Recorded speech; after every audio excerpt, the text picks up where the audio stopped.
page turners, and welcome back to the channel. I'm Matthew, the man with a hat who reads.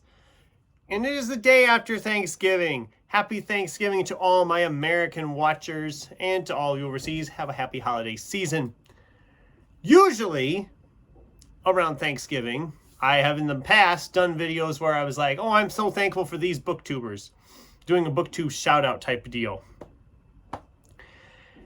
And I love doing that. But this year I want to do something a little bit different. I thought I've gotten a lot of recommendations thanks to Booktube.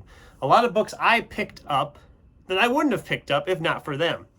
So for today's video, I'm going to share 5 books that booktubers either raved about, recommended, talked about, and convinced me in their ramblings or in their reviews or whatever to give them a shot. I've talked about a lot of these booktubers on the channel before, so it's going to be a lot of repetitiveness, but hey, we're going to do it anyway. Let's dive in.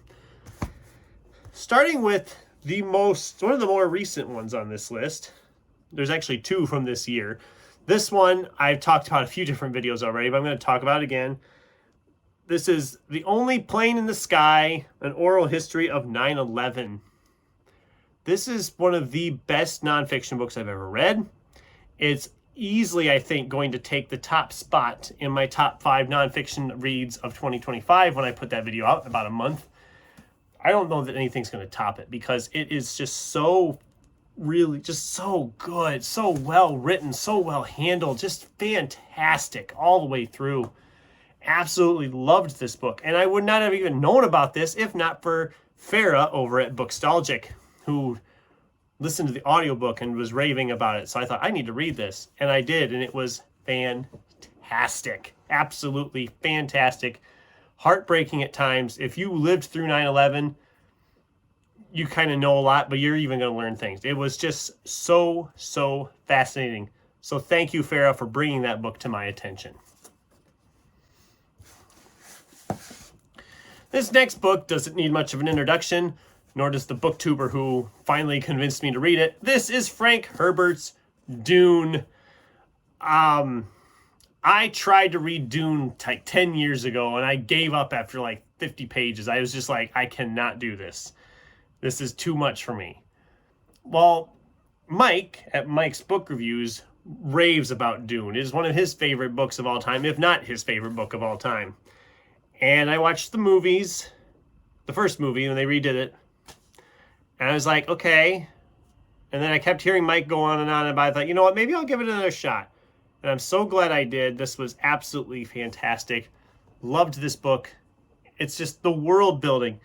The story, it's not as complicated. I don't know if it was just the edition I had was made it feel more complicated, but I loved it this time around. I'm going to be reading some of the sequels next year. So really enjoyed this. Definitely check this one out. And thank you, Mike, for finally convincing me to give it another shot. This next one wasn't really, it's kind of a weird recommendation. This is Juno Black's Shady Hollow. I believe it was Kristen Crave's Books who had talked about this one. And she had gotten, I don't know if she'd even had read it at the time, but she had talked about what it was about and showing off the beautiful cover art that these books in this series have. Essentially, it's a murder mystery with like animals, anthropomorphic animals. It's amazingly adorable. It's like a cozy mystery, and it's just a lot of fun. I love this series. I have read 3 of them. I have the 4th book that I wanted to get to this year, and I probably won't anymore because we're coming down the end of the year, but I never had heard of this series either, and I don't know that I'd ever have picked it up if not for Kristen talking about it. So thank you, Kristen, for bringing this book series to my attention. It has become a favorite of mine. Love it so much.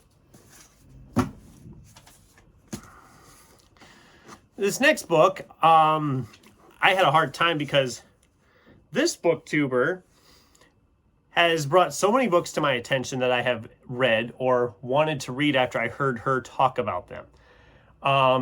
Some of them I have not liked as much as she did, and that's fine. It's books. It's opinions. It's all objective and whatever.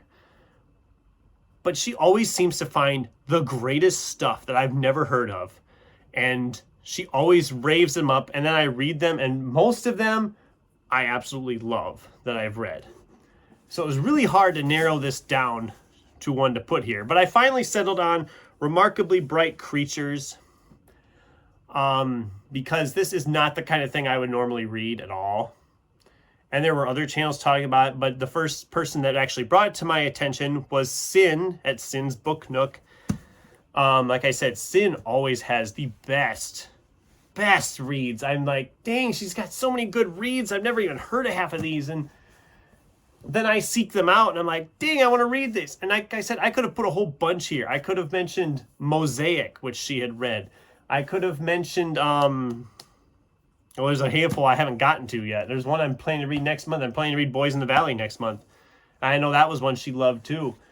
I mean, she just has such a good, she has apparently really good taste, I guess, in finding books. And this one, like I said, I don't think I normally would have picked this one up. It's about a lady and her friendship with an octopus. It's not the type of thing I would normally pick it up. And I really loved how this was written. I loved how it was set up. It was just a really great read. And I highly recommend it. And thank you, Sin, for this recommendation and all the others that I've picked up because of your reviews. And the last one for this video, I'm going to just shout out that this is from everybody, because there are so many booktube channels that were talking about this book. So many booktubers I follow and that follow me were reading it, were raving about it. There's people who picked it up after I did. But like, just to name off a few, Cliff at Cliff's Dark Gems, Mindy's Book Journey, Mike at Mike's Book Reviews. I think someone else read it too. There's a whole bunch of them that read this one. And they've all raved about it. And I'm not going to try to name them all. I probably shouldn't have even named off all of them that I did, because there's so many. But Matt Dinniman's Dungeon Crawler Carl, everybody was raving about this and how much fun it was. And my girlfriend actually got it for me, so I could give her a shout out on this too. I was just like, oh, I've heard of it, but I didn't know that much about it, and I didn't know if I would enjoy it that much. I absolutely had a blast with this, just like almost everybody else has. It's not anything serious.